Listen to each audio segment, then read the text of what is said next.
Hello, hello, hello. Welcome to Run It Back, the show where we try to get things right the second time.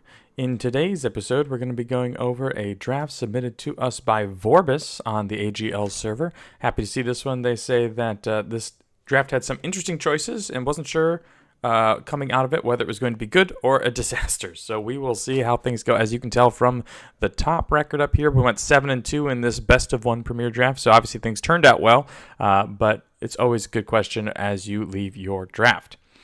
As you open up Pack 1, Pick 1, you can see a Planeswalker here and Oko the Ringleader. And although this is not 3 mana Oko, it is still a very powerful card. 4 mana for a -1, create a 3/3 green elk creature token. That's perfect. That's great. The text of card filtering or potentially card advantage if we've committed crimes is fine. The -5 isn't something really to go after too hard, but the passive of copying a current creature and then having hexproof is really good, so that way you can copy up like a 4/4, or I've also ended up going down the route of a Deep Monk Desperado. Do note that if Oko becomes a copy of that creature, he is no longer a planeswalker, and so therefore he does not have access to his loyalty abilities. So just make sure that you use the loyalty abilities beforehand if you want to, and then at the end of turn, of course, he'll turn back into a Planeswalker. But Oko the Ringleader, great. Pack 1, Pick 1. Bedevil's great. Kexfolk Sure Shot, also good. Got a Lush Oasis down here, a Snakeskin Veil on the wheel, possibly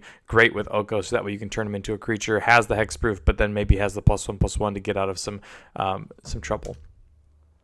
Pack 1, Pick 2. Honest Rutstein is great. Love a Forsaken Miner, Binding Negotiation, Desert's Due, Mystical Tether. Wow, lots of good stuff in this pack. But an Honest Rutstein, perfect follow-up to an Oko, which means that you can be in green and green can splash either of the other two. We do want things like Desert's Due, Dance, Forsaken Miner, and Binding Negotiation, but Honest Rutstein's the most powerful of those, so happy to see this one first. Pack 1, Pick 3, we see a Marchesa, Dealer of Death. And if we start off in the, I guess, just like green splashing other things, we're already splashing black, so what's a little red? We're also already splashing blue, so this is fine, I suppose. Wouldn't mind a Canyon Crab. That'd be a happy one to see. We're gonna have to start really going after some deserts if Marchesa is on the table. Pack 1, Pick 4, a Badlands Revival is a good way to get Marchesa back into the fray. Also, awesome way to put Rutstein back in your hand while reanimating something else. This is a great card. Even if we're not playing Marchesa or Oko, love to see Badlands Revival with the Rutstein. Pack 1, Pick 5, we've got a Phantom Interference. This card is fine. I wouldn't mind a Bristleback Sentry, but the rest of the pack just sort of seems kind of mad. Not too thrilled with most of these cards. So Phantom Interference, perfectly reasonable. Could also see a Jailbreak Scheme as something to give something unblockable for the turn and really get through if you've got a big green creature somewhere. Speaking of big green creatures, Pack 1, Pick 6, we see a Dance of the Tumbleweeds, which is great for fixing in order to make sure that we've got everything, while also giving us some big meat later on in the game. Pack 1, Pick 7, an Oasis Gardener, perfect. I love seeing a Vial Smasher and a Crown.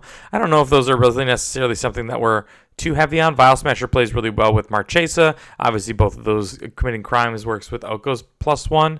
But Oasis Gardener, casting the powerful cards we already have, is very good. Pack 1, Pick 8, we see a Resilient Roadrunner. Don't really love that in this deck, but it is a 2-drop, and so it's fine. All the rest of the cards are okay. Again, wouldn't mind a Jailbreak Scheme, but if you told me I need a 2-drop because I don't have one yet, fine. I can get behind a Resilient Roadrunner. Pack 1, Pick 9, a Lush Oasis wheeled on us for the Oko. Would love to see a Cactus Folk Sure Shot, as that plays really well with the Dance of the Tumbleweeds. But we do definitely need some fixing, and so taking a Lush Oasis here is very reasonable. Pack 1, Pick 10. I really don't like Decisive Denial. I think I actually would prefer the Silver Deputy. Normally, I don't much love a Silver Deputy, but it is an outlaw for those things that matter. It also can end up giving some people an extra bump, but most importantly, if you're in a 4 or 5 color deck, you just need to make sure not only are you hitting your lands, but you're hitting the lands on color and on curve. So starting off with like a Lush Oasis into, let's say, a swamp or a mountain or something like that, Silver Deputy can end up helping fix for that last one. It helps with Marchesa on 3. It helps with Oko on 4. It just does everything that you want to do. So I think I would prefer a Silver Deputy over Decisive Denial, which in general just doesn't really feel like it plays as well as it originally thought. Like normally having both these options is very good, but green blue is a little restrictive, and in general this doesn't play as well as I would have hoped.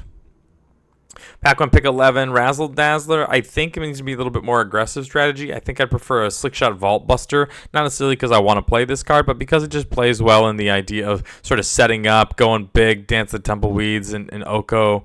And just in general, I think I like this one over that card, even though neither of them are particularly good. Pack 1, pick 12, a Seize the Secrets is fine. We see a Corrupted Conviction and then a Plains. Moving on to Pack 2, pick 1. Nothing really super exciting. The Pillage the Bog is fine, and if we got it on the wheel, I would probably play it. But this Eroded Canyon definitely means that we're going to continue our strategy of potentially playing Marchesa in the Sultai build that we currently have. Commando's fine, Slickshot's fine, Tumbleweed Rising actually plays a lot better than originally thought. In general, since we're not in white, we'll probably let the Congregation pass by, and then a Murder in double black is a little much, I think, so we'll hopefully look for other kill spells. Pack 2, pick 2, Jace, how cool. Memory Vessel, also how cool. But neither of them hold candle to Spinewoods Armadillo or Hard Bristle Bandit. It's really tough when you have to pick between these two, because this actually plays better in a crime 5-color desert strategy, whereas Spinewoods Armadillo plays better as a 2-color splashing a third one. But seeing as that 2-color that we're looking at is some sort of blue, green, black something, the Badlands Revival just is incredible with the Spinewoods Armadillo. Same goes with Honest Rutstein. Normally you don't want to play Rutstein on 3, but if you Armadilloed on 2, then that feels a lot better about playing the Rutstein on 3, because you get the Armadillo back to either get another land or just play a big 7/7 on 5. So very, very powerful stuff with this Armadillo. Pack 2, pick 3, another Marchesa is incredible. A Clear Shot just doesn't get any better than Clear Shot. Clear Shot is the premier punch I think that's ever been printed, the literal best one. The fact it's an instant, the +1/+1, it just allows for you to blow out 2 pieces of combat or really get things moving. Easy 2-for-1 in the Clear Shot. Pack 2, pick 4, we see a Bristling Backwoods, which I think is good. That's a good sign for us. Happy to see that one played as well. Notably, we've got a Dance of the Tumbleweeds, an Ambush Gigapede, a Vicious Bandit. Lots of good stuff up here in the common and uncommon slot. Pack 2, pick 5, we see a Bristle Bandit and a Bandit's Hall. Now, if I didn't have this Oasis Gardener, I think we might want to look at the Bandit's Hall, but the Hard Bristle Bandit is just tough. It's so tough not to do because we've got 3 of these already, plus like Clear Shot and Decisive Denial. It really sort of sets things up for a kill spell, holding up a counter spell, or however you want to do it. Also, notably, Plan the Heist is a sweet one if it can wheel. Pack 2, pick 6, Intimidation Campaign, very exciting and playable in this deck, but it looks like we went the Cack Tarantula, which seems fine. If we wanted a 2-drop, this Desperate Bloodseeker, I think just slots in a little bit better than the Resilient Roadrunner, plus it ends up putting things in our yard for both the Rutstein and the Badlands. So, yeah, I think you've got a couple of decent choices here in the campaign, the Cack Tarantula and the Desperate Bloodseeker, but I can't really fault you for the Cack Tarantula now. The trouble is that if we end up seeing things in the future, I'd want you to start taking some of these earlier value cards. Stem the Bleeding against aggro helps you go long versus just one threat here, which could get traded off or taken care of. Pack 2, pick 7, we see a Take the Fall over a Consuming Ashes. This suggests to me that we are pretty solidly in blue-green, and we're maybe splashing a little black, maybe splashing a little bit of red. I think the Rutstein and the Badlands Revival, very reasonable to splash. I think we're getting pretty easily splashing here on the reds, so I think the Marchesa is also coming in. Take the Fall is fine. I think I would have preferred the Consuming Ashes, but if you tell me that double black is too much on 4, I can kind of get behind that. The thing about it is we've got the Hard Bristle Bandit, the Oasis Gardener, and in theory, there's also a possibility we should have had that Silver Deputy, so we might be able to pick up another one of those. But Take the Fall is, I suppose, fine. I just don't think I'm really playing it in this deck. Pack 2, pick 8, we see another Bristling Backwoods, which is good. Happy to see that one. A Bedevil probably could be worth a splash, but if you just want the guaranteed fixing without playing a mountain, that's good. Pack 2, pick 9, we see a Slick Sequence. I'm playing that after we have our 3 red sources, plus the Oasis Gardener, plus the Hard Bristle Bandit. Like, having both of these on the field really help out with that as well. Pack 2, pick 10, I probably take the Memory Vessel just for the gems. The Boombox not doing us any good here. Pack 2, pick 11, a second Seize the Secrets is probably not going to make it. We see a Take the Fall, we see a Hindering Light, and then another Plains. Moving into Pack 3, pick 1, we've got a Breaches with really no artifacts. We've got the Boombox we're not playing. We've got the Oasis Gardener we're probably not playing. At Knife Point likely could play well because we've got 4 of these plus a couple of other things, but Repulse is just a good value card in and of itself. Helps you get to late game, and overall is a reasonable choice, in the blind. Pack 3, pick 2, Overwhelming Forces. Yeah, this is a great card to be splashing for. I think this might be the single most like game 1 win cast card in the set. And so, if you're going to be playing something like that, it's great. It's unfortunate we have to pass by the Ancient Cornucopia, but there's always a chance that one wheels because it doesn't really do a whole lot unless you're in 3+ colors. So always a possibility we might see this one later. Otherwise, things like Snakeskin Veil, Spinewoods Paladin, Unfortunate Accident, all great cards to pick up.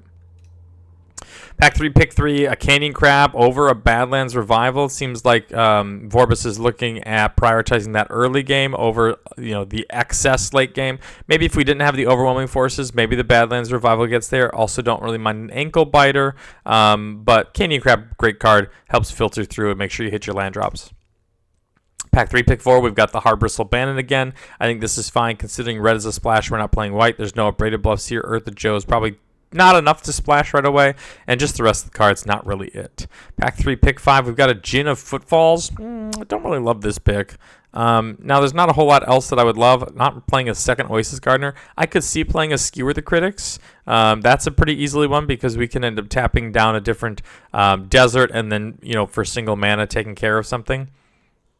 But Djinn of Footfalls is fine. I'm just probably not playing it. Pack 3, pick 6, Shackle Slinger is good. It's a good card. I don't know how often we're going to be double spelling, but maybe this means that we should be a little bit more often. I don't mind a Bristleback Sentry. I think that's likely going to play well in this style of deck. Plays well with like the clear shot, stems the bleeding early, maybe a little bit more so than this Razzle Dazzler, but Shackle Slinger's fine. Pack 3, pick 7, Heartless Pillage. I don't think Heartless Pillage is here. I'm probably never playing it. The Treasure Token, not really relevant. Mind Rot is okay. Transmutation Font, I think, is a very good card, especially in a go late style deck where we've got some things to either ramp it out or stem the bleeding in the early game. Just always having a card to draw or always having a food token really ends up getting you towards this Overwhelming Forces style. I've really enjoyed Transmutation Font. I would take this and I would play it here, especially over things like a Djinn of Fool's Falls. Pack 3, pick 8, an Explosive Derailment I think is perfectly fine. Could get behind an Ankle Biter, I suppose, but those are pretty much what you're looking at here. Pack 3, pick 9, we take up Breaches, likely just on the idea of some gems, but notably if we took the Transmutation Font, then Breaches also plays really well because we can end up just sacrificing the blood, the clue, the food, whatever it is, in order to copy our spells or deal some damage. It's probably one of the only cards that I really love in order to make Breaches work, but it does work with Breaches, and I think that probably could have been something on the radar. Pack 3, pick 10, we've got a Harrier Strix. Good crime trigger, but we don't really have a whole lot of crimes. If we took that Intimidation campaign at one point, then this would be a much better card in my opinion. Ankle Biter's fine. Tornado's probably filler. Oasis Gardener, I don't think we're playing. And then Up Plains. Taking a look at the deck, it looks like we are not playing the Slick Sequence. The Decisive Denial came out. Yep, both Seize the Secrets and the Razzle Dazzler didn't make it. So it looks like of the cards that we have, Heartless Pillage and Djinn of Footfalls kind of seem pretty filler, but the rest of the deck looks phenomenal. Ankle Biter, I suppose, is fine. I think what I would have really liked to see would be like a Hard Bristle, not the Bandit, the Bristleback Sentry, so the 3-mana 3/3 would be good. The Transmutation Font maybe over like a Heartless Pillage or a Djinn of Footfalls. And then I don't think there's really anything else that we missed. It's really nice to see like a 4-color deck, and you don't have to splash an actual mountain. Seeing the Dance of the Tumbleweeds, double Bandits, and we played both Oasis Gardeners, which is a little much in my opinion, but you've got the card draw, the filtering with Oko and Marchesa, the going long with Honest Rutstein and Badlands Revival, and of course an over the top in the Overwhelming Forces. I can see how this deck ended up going 7-2. There's so much power here. There's enough to sort of get you moving early. I think I would have preferred a couple of more efficient cards than some of these here, but sometimes you can't always get everything that you want. Because if we have the Transmutation Font, then I think what you're likely doing is you're taking out the Heartless Pillage and the Djinn, you put in the font, and you also get to play Breaches. And Breaches is very powerful if you get him to work. You just have to make sure that happens. Just as a 3/3 Menace baseline, I think it's good, but seeing something like this still sort of wheel, we took it, and then we're not able to play it because we don't have those artifacts when they were available to us, I think is the big stinger here. If you want to have your draft reviewed on Run It Back, feel free to send me an email at runitbackmtg@gmail.com or send me a message in Discord with your 17 lands data. Thank you so much for watching. I hope you enjoyed, and I will talk to you soon. Bye-bye.